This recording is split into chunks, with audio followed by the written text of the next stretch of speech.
আসসালামু আলাইকুম রহমতুল্লাহ। আশা করি আপনারা সকলেই ভালো আছেন। ইনশাল্লাহ আপনাদের দয়া আমিও ভালো আছি। আজকে আপনাদের কিছু ফটোশপের টিপস আপনাদের শেয়ার করব আপনাদের সাথে। এখানে আমরা দেখতে পাচ্ছি যে ফটোশপের অনেকগুলো টুলস রয়েছে। এই টুলস আমরা কি কি কাজ করতে পারি আমরা, এবং কি কি কাজ রয়েছে কোন কোন টুলের, এটা দিয়ে কি কাজ রয়েছে, এটা দিয়ে কি কাজ রয়েছে, এটা দিয়ে কি কাজ রয়েছে, এটা দিয়ে কি কাজ রয়েছে, আমরা এ টু জেড এই ফরম্যাটের কাজগুলো আমরা শিখব। তো চলুন আমরা একটি ছবি নিয়ে নিব। প্রথম ছবি নেওয়ার আগে আপনাদের বলি, যারা ফটোশপের বিষয় খুব জ্ঞানী এবং ভালো বোঝেন, তারাও খুব সহজে এগুলা করতে পারবেন। তো চলুন সর্বপ্রথম আমি একটি ছবি নিয়ে নেব। একটি ছবি আমরা নিয়ে নিলাম। এখন সর্বপ্রথম আমরা যখন পাসপোর্ট সাইজ ছবি করি, তখন আমাদের সাইজটা, রিয়েল সাইজটা কি আমাদের জানতে হয়। তো চলুন, পাসপোর্টের রিয়েল সাইজটা হচ্ছে আপনার 38 mm, আর অপোজিটে আছে 48 mm। এ হচ্ছে আমাদের রিয়েল সাইজ। তো এটা দিয়ে আমরা এখন এই টুলটি দিয়ে, এটার নাম হচ্ছে মুভ টুল। এই মুভ টুল দিয়ে আমরা কিভাবে কাজ করতে পারি সে বিষয়গুলো আজকে আপনাদের ধারণা দেব।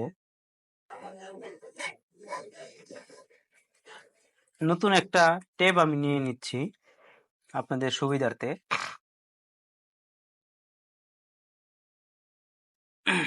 এখন এই মুভ টুল দিয়ে আমরা কিভাবে কাজ করতে পারি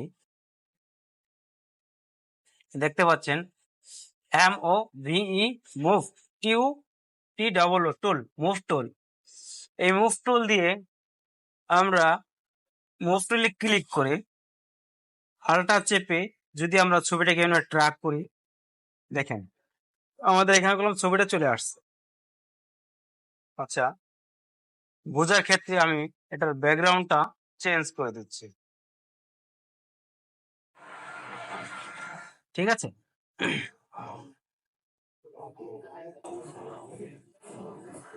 এ হচ্ছে আমার ছবি চলে আসছে এখানে।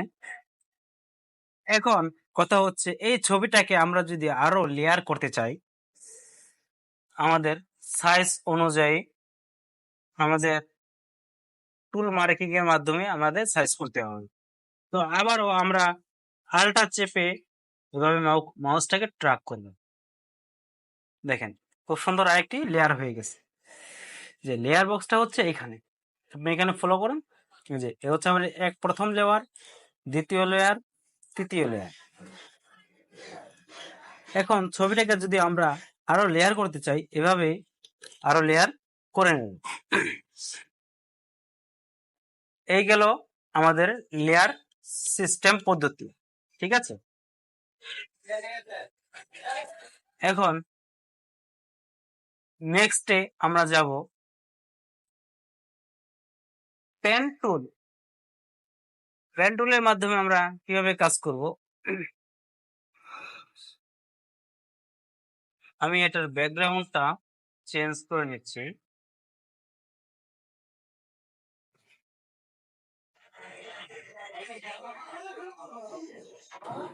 এই পেন টুলের মাধ্যমে আমরা খুব সহজেই যেগুলো ছবি আমরা ব্যাকগ্রাউন্ড রিমুভ করি, ঠিক সেইভাবে আমরা ব্যাকগ্রাউন্ডটা রিমুভ করে দিই।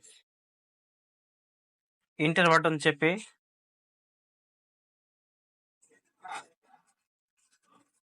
কন্ট্রোল এক্স চেপে দেব।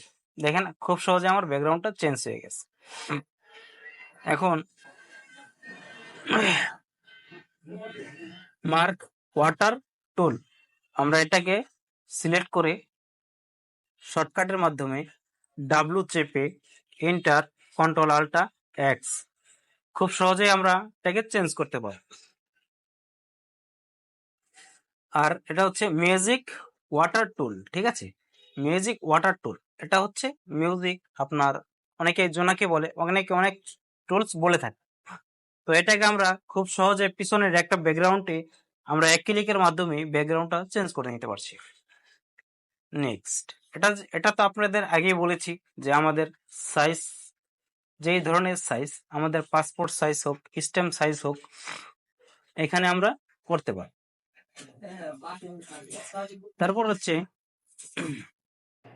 এই হাইড্রোপার বেকার টুল, যে এখানে দেখতে পাচ্ছেন যে যে এই যে বাটনে আমরা যখন ক্লিক করব, এই দেখেন যে বাটনে আল্টা সিলেক্ট করে আমরা যদি আমি মার্কার পেনটা বড় করে নিচ্ছি, এই দেখেন যে বাটনে ক্লিক করে আমরা যদি এখানে আরেকটি ছবি বা লেয়ার করতে চাই, তাহলে খুব সহজেই আমাদের এখানে কলম আরেকটি ছবি চলে আসছে, দেখতে পাচ্ছেন খুব সহজে কলম এখানে আমরা আরেকটা ছবি নিতে পারছি। ঠিক এইভাবে আমরা যদি মাউসটাকে ট্র্যাক করে ছবিটাকে কপি করে নিয়ে এসে আল্টা টি কন্ট্রোল এস শিট এটাকে আমরা চেপে বড় করে দিলাম। এখন কন্ট্রোল শিট ই এটাকে আমরা অ্যাডজাস্ট করে দিলাম। এখন আপনাদের দেখাচ্ছি এই যে আমার ছবি, ঠিক আছে। এখন আল্টা চেপে আমি এই পাশে ছবিটাকে নিয়ে নিচ্ছি, সরি, এই আল্টা চেপে আমি এই পাশে ছবিটা নিয়ে নিচ্ছি, ঠিক আছে। আপনাদের সুবিধার্থে আমি একটু বড় করে দিচ্ছি ছবিটা। এই দেখতে পাচ্ছেন আমার কলম এখানে আরেকটা হুবাহু কপি চলে আসছে। একটু ধৈর্য ধরেন।